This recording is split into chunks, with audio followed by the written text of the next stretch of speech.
ভারতের দিল্লিতে অবস্থিত বাংলাদেশ হাই কমিশন থেকে ভিসা কার্যক্রম স্থগিতের পর এবার পশ্চিমবঙ্গের শিলিগুড়ি, ত্রিপুরা, আগরতলা ও আসামের গুয়াহাটিতে অবস্থিত বাংলাদেশি মিশন থেকে ভিসা এবং কনসুলার সেবা সাময়িকভাবে বন্ধ রাখা হয়েছে। পররাষ্ট্র মন্ত্রণালয় এবং কর্মকর্তারা সোমবার 22শে ডিসেম্বর রাতে বিষয়টি নিশ্চিত করে জানান।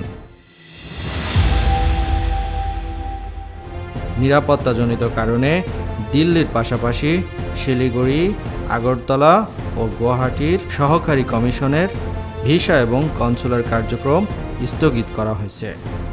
সংশ্লিষ্ট মিশনগুলোতে এ সংক্রান্ত নোটিশ টানানো হয়েছে।